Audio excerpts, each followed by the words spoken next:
말씀을 함께 보시겠습니다. 오늘 우리에게 주신 하나님의 말씀 사도행전 4장 5절에서 12절까지 말씀을 우리가 함께 보도록 하겠습니다. 제가 봉독하겠습니다. 하나님의 말씀을 함께 보시겠습니다.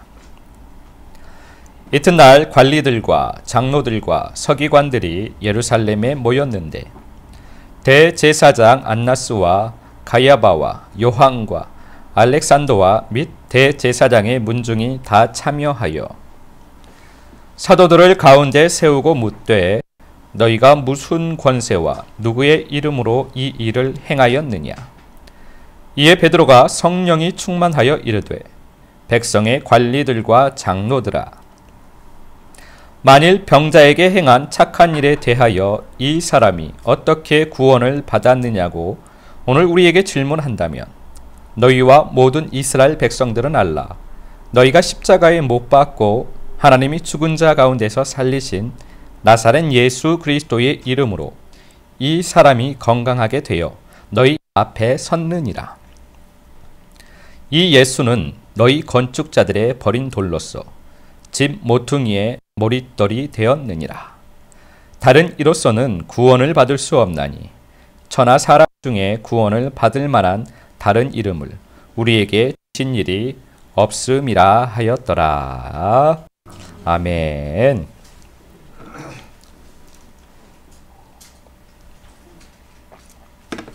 오늘은 권세와 이름이라는 제목으로 우리 하나님 아버지의 마음을 잠시 살펴보도록 하겠습니다. 사람이라면 누구나가 다 이 세상에서 권세를 가지기를 원합니다. 사람은 누구나 이 세상에서 자기의 이름을 높이기를 원합니다. 그래서 권세를 가진 사람을 좋아합니다. 또한 자기의 이름이 높아진 사람을 부러워하며 그 사람의 삶을 따르려고 합니다.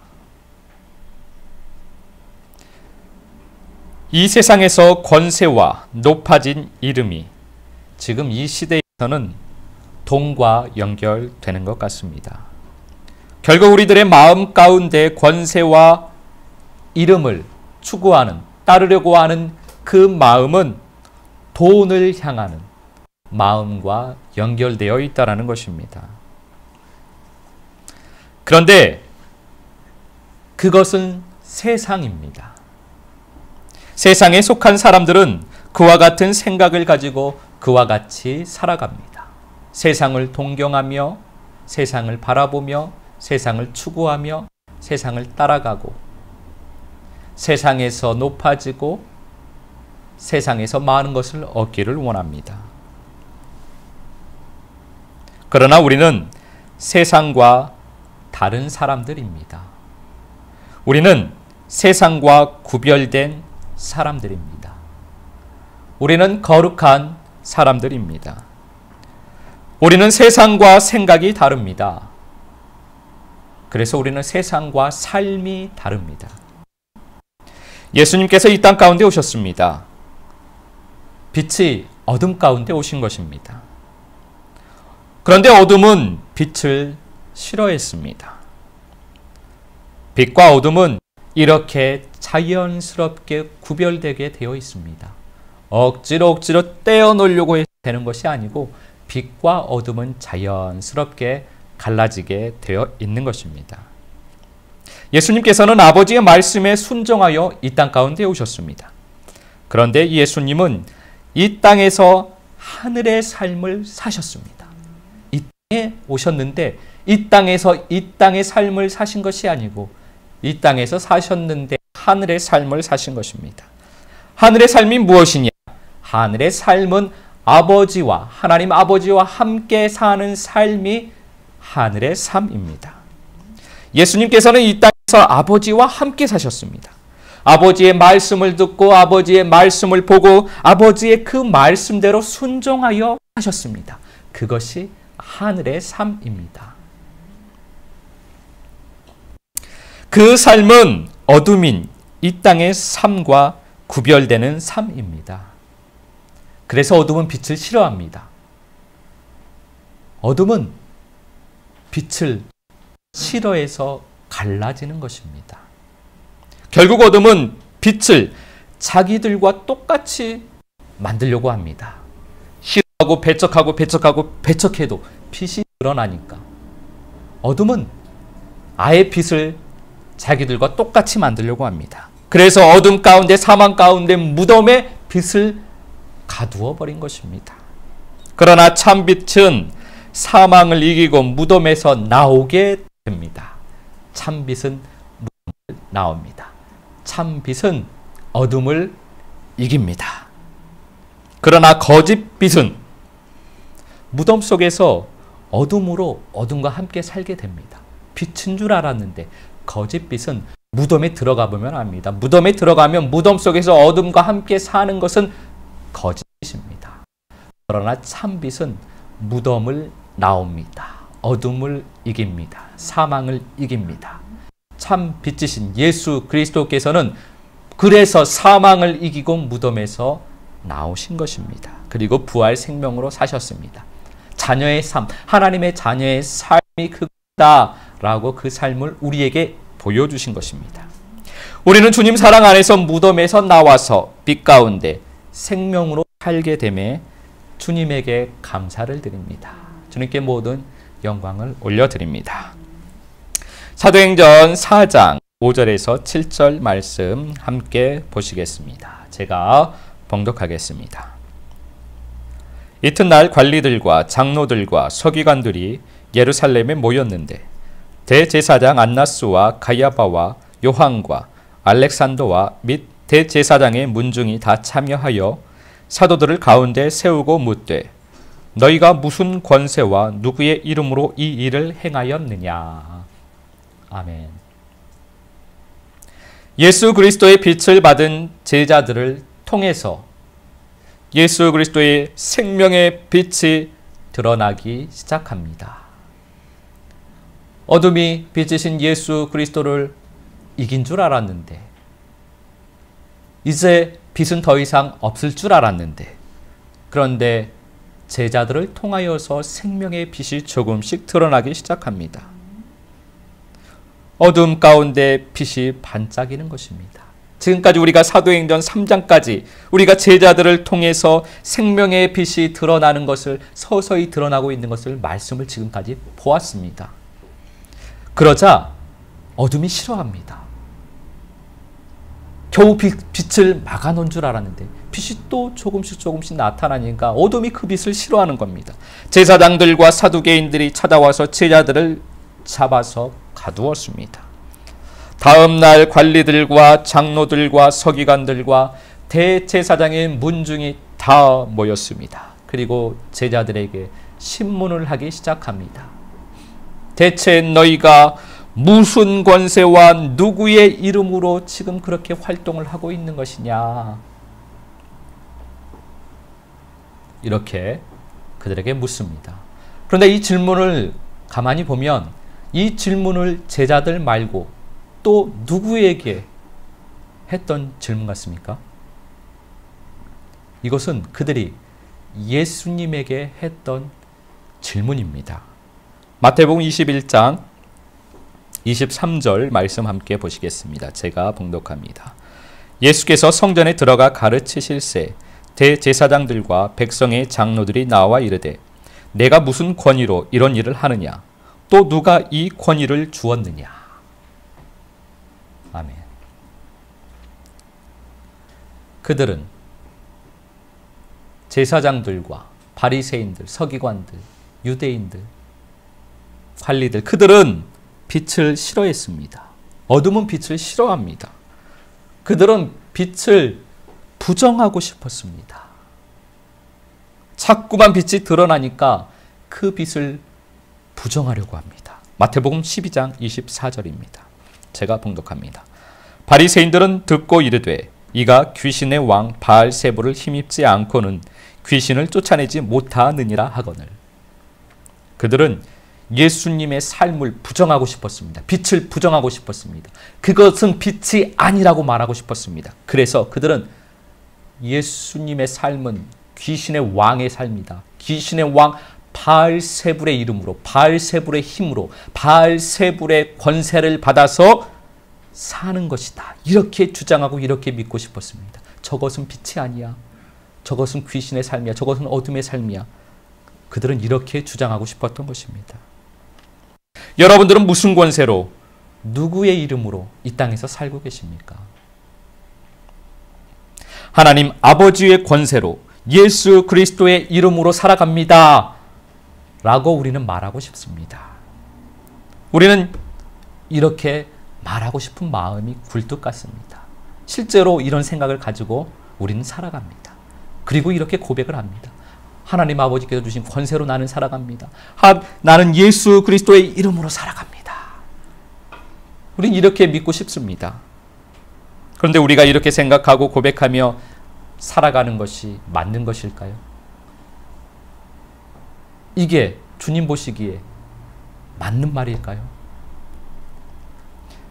교회를 열심히 다니니까, 열심히 성경을 읽으니까, 열심히 기도를 하니까, 열심히 봉사를 하니까, 열심히 전도를 하니까, 이렇게 열심히 신앙생활을 내가 하고 있는 것을 보니까 하나님의 권세로 예수 그리스도의 이름으로 사는 것이 맞다라고 생각을 합니다. 그런데 이게 맞는 것일까요? 이렇게 열심히 신앙생활을 하니까 하나님의 권세로 하고 예수 그리스도의 이름으로 하는 것이 맞을까요? 마태복음 7장 20절 21절입니다. 제가 봉독하겠습니다. 이러므로 그들의 열매로 그들을 알리라. 나더러 주여 주여 하는 자마다 다 천국에 들어갈 것이 아니요 다만 하늘에 계신 내 아버지의 뜻대로 행하는 자라야 들어가리라. 아멘. 예수님께서는 열매로 알 수 있다고 말씀을 하십니다. 주여 주여 한다고 해서, 우리가 주여 주여 한다고 해서 되는 것이 아니라 하나님 아버지의 뜻대로 살아야 한다라고 말씀을 하십니다. 그러면 우리는 생각합니다. 맞다, 이 말씀을 보니까 맞구나. 나는 신앙생활 열심히 하니까 좋은 열매가 있어. 내 열매를 봐봐. 얼마나 좋은 열매가 있어. 이렇게 열심히 기도하는 사람이 어디 있어. 이렇게 열심히 말씀을 보는 사람이 어디 있어. 이렇게 주님의 말씀에 순종하는 사람이 어디 있어. 나처럼 전도하고 나처럼 봉사하는 사람이 어디 있어. 나는 말만 하는 것이 아니고 이렇게 행함이 있잖아. 나는 좋은 열매를 가지고 있어. 주님께서 기뻐하실 거야. 이렇게 생각을 합니다. 그런데 우리가 이런 생각을 하실 것을 아시고 주님께서는 말씀을 더하여 주셨습니다. 22절, 23절, 마태복음 7장 22절, 23절 말씀입니다. 제가 봉독하겠습니다. 그날에 많은 사람이 나더러 이르되 주여 주여 우리가 주의 이름으로 선지자 노릇하며 주의 이름으로 귀신을 쫓아내며 주의 이름으로 많은 권능을 행하지 아니하였나이까 하리니 그때 내가 그들에게 밝히 말하되 내가 너희를 도무지 알지 못하니 불법을 행하는 자들아 내게서 떠나가라 하리라. 아멘. 성경을 잘 배우고 익혀서 잘 공부해서 선지자 노릇을 해도, 말씀을 가르치고 말씀을 전하는 그러한 일을 해도, 열심히 기도해서 성령으로 귀신을 쫓아내고 주님의 이름으로 많은 권능을 행해도 주님 말씀은 그건 아무 소용이 없다라고 말씀을 하십니다. 내가 너희를 도무지 알지 못하니 불법을 행하는 자들아 내게서 떠나가라. 마지막 때에 주님께서 이렇게 말씀을 하신다라는 것입니다. 불법이라는 겁니다. 주님의 일을 한다고 했는데 주님께서 하신 말씀은 불법이라고 하십니다. 주님께서 말씀하시는 열매, 주님께서 말씀하시는 행함은 보여지는 것을 말씀하시는 것이 아닙니다. 종교생활, 신앙생활이 열매가 아닙니다. 내가 열심히 하는 종교생활, 내 열심의 신앙생활, 그것은 행함이 아닙니다. 우리가 항상 나누는 말씀, 우리가 항상 마음에 두는 말씀, 우리의 믿음의 기초가 되는 말씀, 그것은 우리 본질, 우리 내면 속사람에 있다라는 것입니다. 우리는 열매를 볼 수 있는 눈이 없습니다. 그래서 우리는 신앙의 열심을 좋은 열매로 생각을 합니다. 그러나 주님께서는 참된 열매를 보십니다. 포도나무에서 나는 열매인지 가시나무에서 나는 열매인지를 보십니다. 그 본질을 보십니다. 무슨 나무냐를 보시라는 것입니다. 보여지는 열매가 아니고 어떤 나무에서 나오는 것이냐를 주님께서는 보시는 것입니다. 마태복음 7장 15절 말씀 함께 보시겠습니다. 제가 봉독하겠습니다. 거짓 선지자들을 삼가라. 양의 옷을 입고 너희에게 나오나 속에는 노략질하는 일이라. 이게 주님 말씀입니다. 우리는 이와 같다라는 것입니다. 우리는 양의 옷을 입고 양처럼 살아가면 좋은 양이라고 칭찬을 합니다. 성도를 보니 양처럼 살아갑니다. 그러면 우리는 좋은 양이라고 칭찬을 합니다. 양으로서 양의 일을 잘하면 양이라고 칭찬을 합니다. 좋은 양입니다라고, 믿음이 좋다고, 신앙이 좋다고 칭찬을 합니다. 양의 옷을 입었을 뿐인데, 속 사람은 일인데. 그러나 주님은 우리의 속을 보십니다. 우리의 속은 노략질 나는 일이라는 말씀입니다. 아무리 양처럼 행동을 해도, 아무리 양처럼 열심히 신앙생활을 해도 주님은 일인 우리들을 보는 것입니다. 주님께서 보시는 열매는 속이 무엇이냐라는 그것을 본다라는 것입니다. 양의 옷을 입고 양처럼 살아가도 속이 일이면 주님께서는 불법을 행하는 자야 나에게서 떠나가라 라고 말씀을 하시는 것입니다. 왜냐하면 주님은 속을 보시기 때문에. 우리는 그래서 먼저 양의 옷을 벗어야 합니다. 양의 옷을 걸쳐 입고 양처럼 살아갈 것이 아니고 양의 옷을 다 벗어버려야만 합니다. 종교적인 외식적인 삶을 버려야만 합니다. 종교적인 나의 열심을 버려야만 합니다. 그리고 이리가 죽어야만 합니다. 그러면 진짜 양으로 주님께서 만들어주시는 것입니다. 진짜 양의 생명을 가지고 진짜 양으로 살도록 만들어주시는 것입니다. 주님께서. 이리로 살아가면서 이리이면서 양의 옷을 입고 양처럼 사는 것이 양이 아니고 이리는 죽고 진짜 양의 생명을 얻어 양으로 사는 것이 주님 보실 때 그것이 참 양이라는 것입니다. 우리는 사망입니다. 우리는 어둠입니다. 그래서 사망이 있나 어둠이 나는 죽고 예수로 살아나야만 합니다. 나는 죽고 예수 생명을 얻어야만 합니다. 그것이 하나님의 권세를 얻는 것입니다. 하나님의 권세는 아들의 권세입니다. 자녀의 권세입니다. 그 권세는 예수 생명을 가진 자에게서 나오는 것입니다. 예수 생명을 얻으면 그것이 예수 그리스도의 이름으로 살아가는 것입니다. 그렇게 예수 생명으로 사는 것이 좋은 열매입니다. 예수 생명으로 살아갈 때 주님께서 보시는 아름다운 열매입니다. 예수 생명으로 살면 하나님의 권세가 나타납니다. 내가 예수 생명을 얻어 예수 생명으로 살면 나를 통해 예수 그리스도의 이름이 높아집니다. 내가 주의 이름을 높입니다 라고 해서 주의 이름이 높아지는 것이 아니라, 그렇게 찬양한다고 주의 이름이 높아지는 것이 아니라 예수 생명을 얻어 내가 예수 생명으로 살면 예수의 이름이 높아지는 것입니다. 우리 하나님 아버지의 이름이 높아지는 것입니다. 예수 생명으로 사는 삶이 아버지와 함께 사는 삶입니다. 예수 생명으로 사는 삶이 하늘의 삶입니다. 예수 생명으로 사는 삶이 하나님의 자녀의 삶입니다. 그것이 권세고 그것이 이름입니다. 우리에게 주신 권세는 예수 생명으로부터 나옵니다. 우리에게 주신 이름은 예수 그리스도밖에 없습니다. 그 예수의 이름은 예수 생명을 얻는 것에서 나오는 것입니다. 한 주간도 하나님의 권세로 예수 그리스도의 이름으로 살아가는 한 주간의 삶이 되시기를 예수 그리스도 이름으로 축복합니다.